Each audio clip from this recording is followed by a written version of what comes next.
Somebody say, just for a harlot like them, because you might not be one, you know what I mean. But just for a harlot like me, you may be seated in the presence of God. One thing I begin to understand and begin to look at the power and all the auspicy of God and understand that all the power that God possessed and all the wonders that God did and all the achievements that he achieved, that one thing that still always mesmerized me is that with all of this God got, somehow he still achieved the power to be humble. Because I find out as God begin to lift up certain people and begin to bless certain people, sometimes our character can change and we can change our spirit from somebody who was meek and humbled to somebody who now is messed up and arrogant. But with all the power that he possessed, one thing that God still begin to do, he begin to walk and talk to people who people feel are not qualified to talk to God. And as I look in the text and find out that he is God by himself, he is great, he is master, he's father, he's a Lord. But yet with all of this that he possessed, because the whole world belongs to him and everybody in it, but yes, he still possesses a quality that he will not disenfranchise himself from people who have been disregarded of humanity or society. Because we got some people around now, because they have achieved certain status in life, they will not talk to this group or this elect of people because they're too high for them. So we got people from the higher accolades of society, and because of your background, they will not be seen with you in public because you are beneath them. But I look at the power that God possesses, and the greatest power that he possesses is that God will walk with people that some people do not even want to be seen with.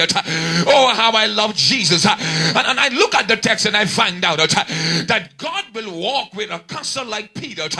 He was not smart, he was not well educated, but his mouth was dirty. And even when Jesus pulled up on Peter and said, Peter, follow me, that Peter said to Jesus, get away from me, because I'm a sinful man. In other words, Peter was saying, I'm not worthy to walk with you. People can beat down your spirit and make you feel that you ain't worthy of the blessings of God. But I have a question. If I'm not worthy, then who is? Because none of us is more worthy than the next one. Then I look at another man.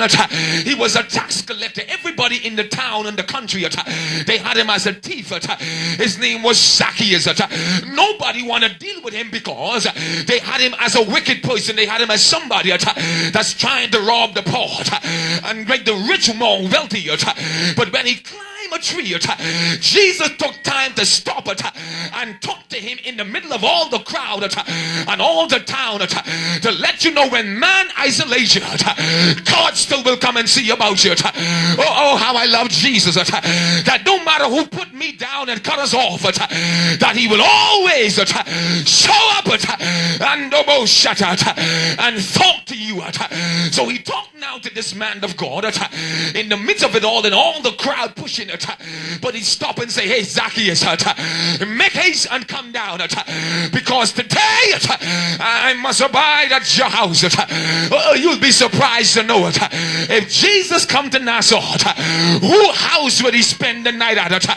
Will he spend the night at the higher accolades of society, or will he come in the rat infested, roach infested place in the ghetto and hang out with ordinary people like you and I? I'm so glad that money can't buy God, because all belongs to him. I'm so glad that wisdom can't buy God, because all belongs to him. I'm so glad that God choose who he want to choose, walk with who he want to walk with, or you and I might have been disqualified from walking with the Lord.